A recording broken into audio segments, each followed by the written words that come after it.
You know that feeling. You wake up, grab your phone, check your MetaTrader, and see the equity curve nosediving straight into the red. Another challenge blown. Another fee wasted. We have all been there, staring at the screen, wondering if this whole funded trader thing is actually a scam or if we're just doing something fundamentally wrong. The truth is usually somewhere in the middle, but today we are fixing the part you can control. I am going to walk you through exactly how to pass your first funded account in Forex without losing your mind or your savings. This isn't about finding a magic indicator. It's about surviving the game long enough to win it. So, let's get into it. The first thing you need to understand is that the prop firm business model is designed to profit from your failure. That sounds harsh, but it is the reality. Most traders treat a challenge like a sprint. They see the 10% profit target and think they need to hit it in 3 days. That is the quickest way to blow up. You need to flip the script immediately. Stop looking at the profit target and start obsessing over the drawdown limit. If you protect the downside, the upside takes care of itself. I treat the daily drawdown limit as my actual account balance. If the daily loss limit is 5%, I don't have a $100,000 account. First up, let's talk about risk per trade because this is where 90% of people fail before they even start. If you are risking 2% per trade on a challenge, you are gambling. I don't care how good your setup is. A losing streak of 3 or 4 trades, which happens to even the best traders in the world, puts you in a massive hole. You end up down 8%, and now you have to make 18% just to pass. That is impossible pressure. I recommend risking 0.5% per trade. Yes, it sounds boring. Yes, it moves the needle slowly, but it keeps you alive. If you lose 5 trades in a row, at 0.5% risk, you are only down 2.5%. You can recover from that without revenge trading. Next on my list is choosing the right firm and the right challenge type. Do not just go for the cheapest option you see on an Instagram ad. You need to look at the rules like a lawyer. Does the firm allow news trading? Can you hold trades over the weekend? What are the slippage conditions? Some firms have raw spreads that look great until you enter a trade during the New York Open and get slipped 5 pips. I personally prefer firms that have no time limits. The pressure of a 30-day timer forces you to take subpar setups just to meet a deadline. When you remove the clock, you remove the anxiety. You can wait for the A-plus setups that actually work. And of course, we have to talk about the strategy itself. You do not need a 90% win rate to pass a challenge. In fact, most funded traders I know have a win rate between 40 and 50%. The magic is in the risk-to-reward ratio. If you are taking trades that offer a 1-to-2 or 1-to-3 return, you can lose more than you win and still pass. Stick to 1 or 2 pairs. Get to know how gold moves or how KBGP reacts to London Open. Trying to trade 20 pairs at once is a recipe for disaster. Because you lose track of the correlations, you end up shorting euro and buying dollar Swiss at the same time, essentially doubling your risk on the same idea. But that's not all. Let's discuss the Phase 2 curse. I see this happen constantly. A trader crushes Phase 1, hitting the target in 2 weeks. They feel invincible. They think they have unlocked the matrix. Then they start Phase 2, which usually has a smaller profit target, and they blow it in 3 days. Why? Overconfidence. Phase 2 is the silent killer. You need to treat Phase 2 with even more respect than Phase 1. The firm is betting that you got lucky in the first round.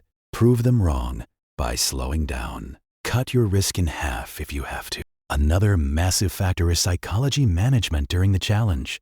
You are going to have red days. It is inevitable. The difference between a funded trader and a failed trader is what they do after a loss. The failed trader tries to make it back immediately. They double their lot size. They enter a trade just because they are angry at the market. The funded trader walks away, literally stands up, and leaves the computer. If I hit my daily loss limit, I am done for the day.